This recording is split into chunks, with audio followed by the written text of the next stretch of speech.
We're live again with another feature and another special person. Everybody who enters the Smoothing Show is indeed a special person. And we have online Matthew Montgomery, according to my producer. He's a behavioral health specialist. So, Matthew, I hope you can hear us, because I hear you have some interesting things to tell us. And he laughs, Jamaica. Welcome to the Smoothing Show, Matthew. Good night, and thank you for having me. I appreciate this opportunity very much. Thank you for coming, sir. No problem. First and foremost, I'm sorry. I would just like to get this out the way, and including a young lady that I spoke to today, I would just like to say big up to all women. Big up to? All women. Okay. All black women, man. Yeah, man. All right, so what can you share with Jamaica right about now? Because we need all the help, all the tips, all the guidance. And we have online with us joining in this interview, Rhea. So if you hear a female in the background, that's Rhea. Okay, no problem. Well, you know, this is something that I usually speak with a good friend of mine about every night when I go through. And it's just, you know, how one perceives our view of blackness and things like that. Uh-huh. You know, we are automatically shunned and being classified as the very thing that we are trying to, you know, stand against and things like that. I don't think that we realize what was the word I can look for? It is very destructive, to say, for a lack of better word, to the psyche. Mm-hmm. Because we're dealing with the mind right here, you know what I mean? And it's a concept that's filled with dynamics where, just as with everything else in life, especially getting to know oneself, yes, it takes a whole lifetime and more. However, you know, the sooner one tries to get to know themselves, mm-hmm, but all philosophers, this is what they desire to know themselves, right? And me growing up, one of my greatest philosophers that I listened to is Muta Baruka. Wow, when I was a child, yes, growing up, you know, and the culmination of everything witnessed as I grew up in life, one of the main topics we spoke about the other night. Okay. Yes, it's about self. Mm-hmm. If it's one thing I can guarantee my people, you see, when it comes to spirituality, mm-hmm, it is connected with everything, my good friend. true. Everything. It is a very hard thing to explain. However, one of the main attributes that spirituality applies to us, mm-hmm, as living beings, without even trying, it is brilliance and intellect. Okay. For our listeners who are listening, Yes. would you like to break that down? Because let me tell you why. There are some people who, when they hear about spirituality, they get into the whole religion aspect of living and of life, and I'm sure that's not where you're going with it. No. Given the fact I personally have tried by many youth, ones may call me a pagan or a heathen right now. However, I've been a Christian, I've been Rastafarian, I've been Muslim, I've been a converted Jew. Mm-hmm. I am what you would call within certain realms, aka the Masonic or the Illuminous type of atmosphere, Asher Stone. So you've been there to a certain extent, and it is out of what I'm saying right now, which is knowing self and overstanding self. Okay. And if I can try my best to elaborate or expound on it, mm-hmm, if one knows the self, mm-hmm, right, that means can no one outside of myself come and tell me about myself or use things about me which I should already know and deceive I or beguile I, mm-hmm, with those information that they claim they know of I, right? And yet still, knowing oneself, you have power the stresses or the illusionary stresses of life based on how one perceives them and react to them. Okay. Because, for instance, you may come outside and say, you like to see a beautiful lawn when you come outside in the morning. You don't want to see dog poo right there in front of your bum. Probably I'll have 2 big horse fly around. No, you know what I mean? So, say, instead of you go down there and you go clot up the dog them because sometimes as Jamaican we're dark and ignorant. No, say, you feed the dogs in another spot, right? So the knowing in the self would know that, out of unawareness, we immediately, out of an animalistic nature as well, or a simplistic mentality, clock the dog them. Because I'm telling you, it is it is so deep. True. As I said, with everything else. And let me say this, and I would definitely like to hear your reply when I say this, right? Okay. Go ahead. Because it is, you apply everything a little bit to it. This comes from what I learned in school about the brain. Okay. If I'm not mistaken, there is about 12 billion cells within the brain, right? Okay. And we all know that cells are living things. They are organisms. They are alive. Right? These cells, no matter how low in nature they might be, do have their own individualism within our individuality. That's true. So, according to knowing oneself and having that information, one within or through these many stresses of life, many stresses, some necessary, some not. It's just the way life is. That's true. One has to fight for even, if it's even 5 minutes. 5 minutes, and you close your eyes and you go inside, not outside anywhere, inside. Yes. And you speak with that voice inside you. Because I know I'm a human being like everyone else. And even right now while I am speaking to you, I can hear that inner man speaking to I. Okay. Everyone has that experience. Some of us, you're a madman, I don't know what you're talking about, I hear a voice in a minute. Okay. I don't know how to depict it, but it's this loud but yet small voice. It's just speaking constantly. Yes. You know what I mean? And you go inside and you reason with this individual, which I like to call getting to know oneself intimately. Yeah. And no, I'm not talking about, masturbating. Okay. Knowing yourself, man. You know what I mean? I'm understanding you clearly, man. Because it is knowing yourself that you'll be able to live a life that will show a level of respect and honor to other people. Indeed. Indeed. But if it is a thing where it is of one accord. But this was not revealed to you by man, but by my Father in heaven. Peter reasoned it out in his mind and said, no, man, this man, based on what I am seeing, the work that he's doing, is a different man, this man. Okay. And that is a simple thing, as deep as this pit hole that us as a black nation is in. It can be done.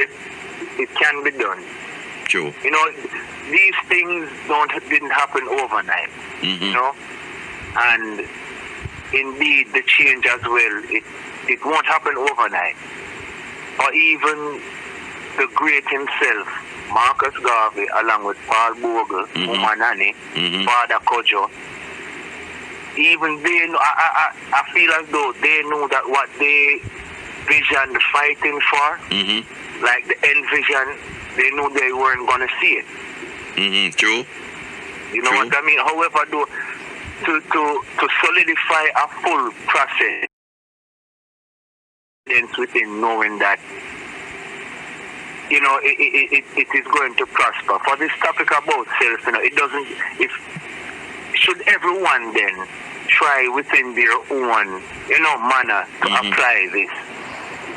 When it comes to a mind of one accord, if you can see the picture I'm trying to paint, can you imagine the character we would impress upon the world just like that? I know exactly what you're saying. A couple of years ago, not so long though, meaning my friends and I, we were reasoning about a similar topic about the black race. And I said, look, the reason why we black people are in such a position, it's only one thing. And he says, what? I said, because we forget our creator. And because we're not thinking about where we're from and where we're going. There are other people who are thinking about themselves, loving themselves in a negative way, and so we have what is now seen in the world as racism. But we, the black people, we're not thinking about ourselves, we're not thinking about our brothers and sisters, how we can live a spiritual life.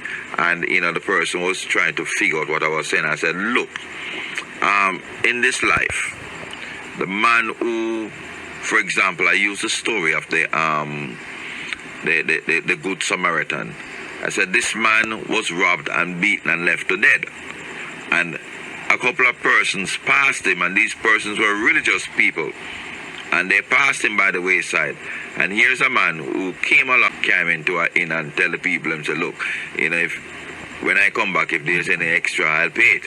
This is spirituality we're talking about. It has nothing to do with religion. But we can put religion aside and say, regardless of how you worship or how you view certain things in life. I agree with you. And to help one who out there whose mind may not be on, and what I've learned a couple of things, and one thing I've learned from profiling, right? I wouldn't say one could use it to judge a whole person. However, you can judge a person's character to a certain extent based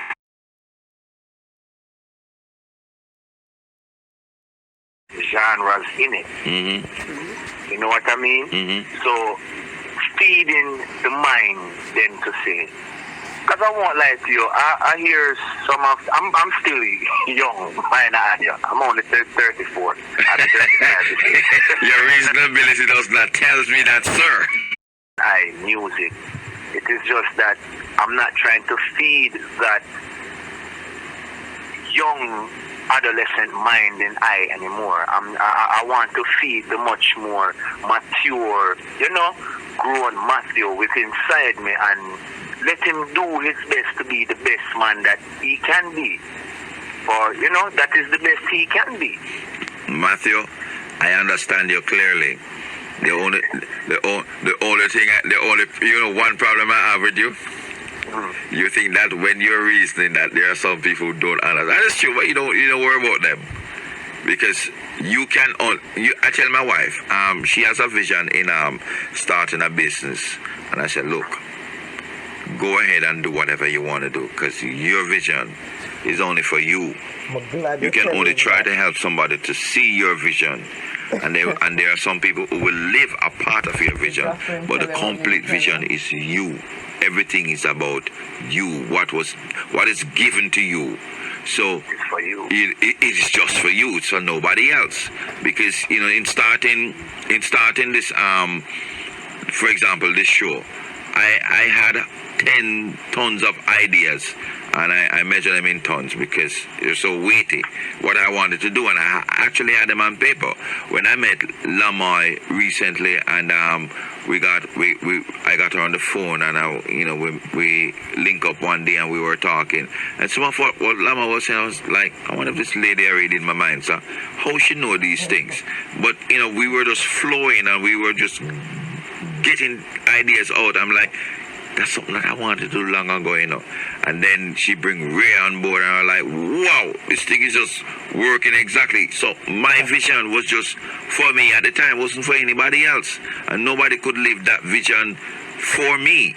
What is given to me was just given to me. Sometimes some people go to them bed and them dreams up and then wake up back and start telling the whole neighborhood, my dream said this, and my dream. You're not supposed to do that. Sometimes you're supposed to just look into the dream, try to figure out what it means, and make some adjustment to yourself. But you start walking and tell everybody what you dream and not realizing that it's not everything that comes to you should reveal. True. True. Sometimes that's what it is. Mm-hmm. It comes right back to self. True. You know yourself, and that is a general thing about all self. Mm-hmm. You know, we have this tendency to do that because we are so happy. You know what I mean? We're so hyped, not in a bad way, like I say, go show off on somebody. But, you know, we're so anxious about the whole idea. We want the whole world to know. And in a very gullible and naive way, we go out there and, you know, for lack of awareness, because that is quite deep as everything that we're speaking of right now. And ones may not be aware of their own thought and think in an unlikely manner, you know. You know, why it have to be him? Why couldn't it be me? You know, in a very simple form, that is bad mind. Yeah. You know what I mean? But what's the worst thing that could happen to somebody who's reasoning with themselves? The worst thing that could happen, for lack of a better word, is that people say you're mad. But you know within yourself what you're experiencing. And like I tell people, if you see me talking to myself, don't pay me no mind, as long as me not answer back. Because we do have to reason sometimes, and a lot of people do it. They'll be working on something and something go wrong, and they say, you know me, I hate that. We shouldn't do that. Is who you're talking to. You're talking to yourself. But when them see you for a period of time slung and I say, I talk to yourself, they say, no, saying gone. Sitting around with him being gone. But you're just spending quality time with yourself. At the end of the day, who's going to say that? And you tell them something. You never talk to nobody. You yourself you talk to. Yeah, well, that is the thing, you know. With all these things in life, with everything in life, there's a very thin line. You know, because even I myself, when it came to that thing with Abraham and, you know, his son back in the day, I'm thinking, you know, according to the normality of today's day and age, nobody not going to take that explanation. No, sir. My brother, you're going to jail. Child service is coming. Kill who? You know, not to make a fun of it, but you know, these things. Oh my gosh, these things we need a whole lifetime, and the reason why I'm so zealous about this is because the awareness that it brings to one. It is so amazing. There is not even words for it. You know what I mean? It can't be explained, however, according to one's own intelligence. However you perceive life. Getting to know oneself amplifies that. There was a quote, and I don't remember who wrote the quote, but it said, knowing is good. Knowing all is great. But the greatest knowing of all is knowing self. Wow. I cannot That's powerful. I cannot stress that enough when it comes to my people. You know what I mean? But even if that question or that equation is solved, there's still a lot of obstacles ahead. You know what I mean? But yes, because in listening to you, there's a scripture that comes to mind that says, love your neighbor as thyself. No, you first have to love yourself. Indeed. Before you can love your neighbor. So how do you go about loving yourself? You have to, we have to really, really appreciate ourselves. Looking in the mirror, if you're not in a mirror, looking out the river, something that we can see our reflection, and appreciate ourselves before we can love other people. Let me tell you this. I met her years ago when I was growing up. I didn't like my first name, the name Joslyn. Didn't like it at all, because when I was going to primary school, I get some name there, Syria. I get Jasmine, Jocelyn, and everything that is so wrong. I get all of that, so I just start hating my name. I didn't like the name, and I met a gentleman at the time. His name was Dayton Griffiths. He was working with one of those big security company here in Jamaica. And when I hear Dayton pronounce my name, and he would add a little title to it, Dr. Joslyn Hamilton, I was like, no man, my name sounds so different. But he wasn't joking around with my name, and then all of a sudden I started loving my name. I said, oh man, this man called my name with power and with authority. And I love that. And I get to understand that people's name is very important to them, so you don't joke around with it and, mispronounce and all those things, So, in saying this, we have to love who we are. We have to teach people to love themselves before them can love anybody else. Because then, if you start loving people more than yourself, you're going to be making comparison. But I wish me this stay like Rhea. Rhea name just nice, and everybody's a call Rhea name. And Rhea the hot one. And then you're wondering why your mother never named you Rhea. Why your mother never named you Matthew. Refugee one named Joslyn for. And everybody make fun of me. But when you realize now people are saying, your name is so different and, so unique. Everybody can remember it, but them can't remember Rhea. Rhea? What is Rhea? Stuff like that. I walk into bank and when I tell the teller my name, she laugh. I said, what is wrong? And she said, your name. I said, what is wrong with my name? It sounds like a girl, I say. True? But then she come back and say, you know the meaning of your name? I said, no. She said, your name means joyful. I said, how did you know that? She said, she studied names. And she said, your name reflects your personality. You're always joyful. So our name, knowing who we are makes a big difference. When we stand up in our community, stand up in our family, stand against even those who don't even know themselves. We have to know ourselves before we can try to know people, because in knowing ourselves, we should know what we're capable of and what we're not capable of. And then once you know your limitation, you try to improve on it, either by getting somebody to elevate you and to move your dreams forward, and help you to move your dreams forward rather than just sit back and do nothing at all. And that's why, I'm happy I met these two wonderful ladies, Rhea and Lamoy. Because what you can't do for yourself, allow somebody else to do it for you. Know your limitations, but know your dreams, know yourself, and you'll be perfectly fine. Then you can just deal with people accordingly, man. Not true? Indeed. All right. Matthew, we're out of time. I want to thank you so much for coming on the Smoothing Show.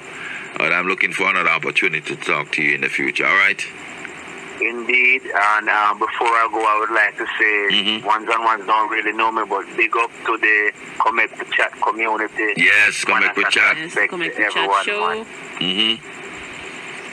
Well, thank you for the opportunity once again. I appreciate the conversation very much. I wish I did hear the full jar of cup of tea with me and go chat no more.